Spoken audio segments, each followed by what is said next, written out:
in the exercise 6 we have this model. This model is created of the solid model, the plate, and here we have 3 tubes. 2 tubes are circular and the one is rectangular, and those tubes are created with the surface tools. So we have to apply material to the tubes alloy steel and to the plate, this plate, cast carbon steel. 2 cylindrical tubes have thickness of 0.8 millimeters and the rectangular tube has thickness 1 millimeter. Then we have to define connections, contact set between bottom edges of the tubes and the top face of the plate. Then we have to define the fixture immovable, and the model will be fixed on these edges of the tubes.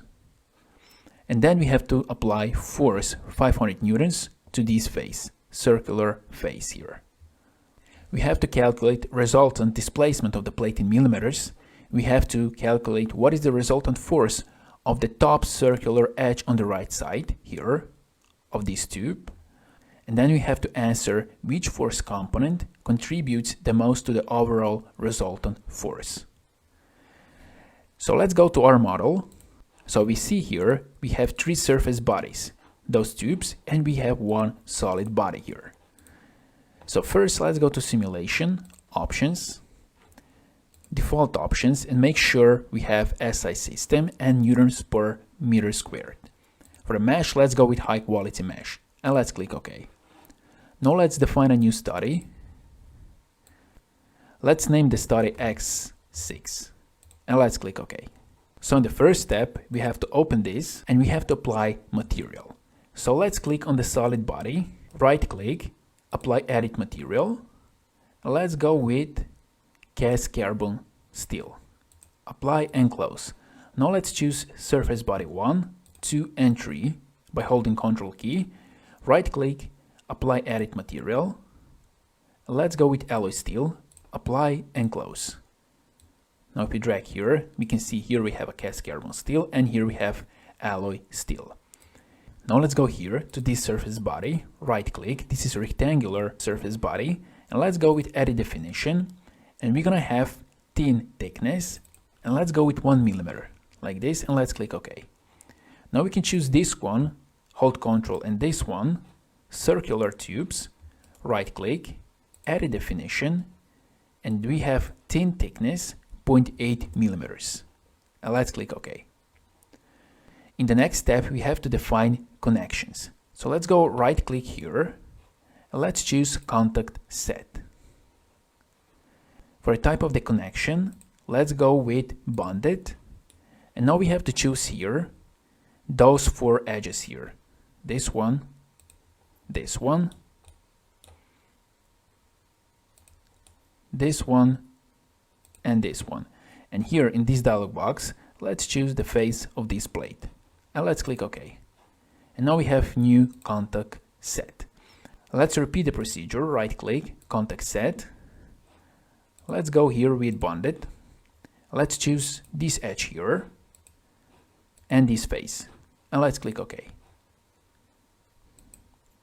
So we have 2 contact set, 1 and 2. And let's define the third one, right click, contact set. We go with bonded. Let's choose this edge here. And let's choose this face. And OK. And now we have defined connections.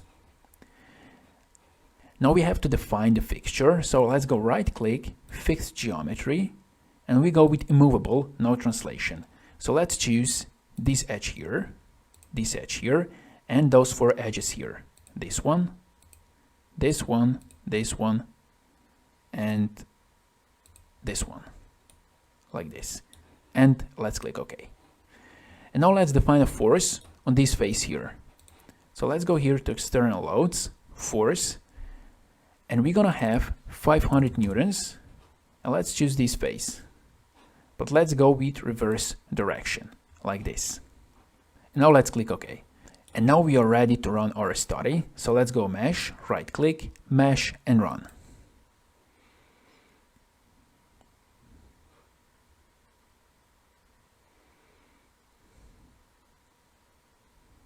So first that we want to check what is the resultant displacement in the millimeters. So let's double click on the displacement, and here we have meters. So we have to go here, right click and edit definition. So instead of meters, let's choose millimeters. Now let's go here to chart options. And let's go with 4 decimals. And we're going to have number format floating. Let's click OK.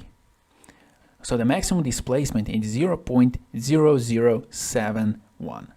And this is the accurate result. In the next question, we have to answer what is the resultant force on this edge here. This one here. So we have to go to results, right click. Let's go with list result force. Here we have to choose face, edge or vertices. So let's choose this edge here. Let's go with update. And we can see that the resultant force is 50.7 newtons. And now we have to answer which component here contributes the most to the overall resultant force. And we can see there is Fy component, 50.6 newtons. And this is the end of this exercise.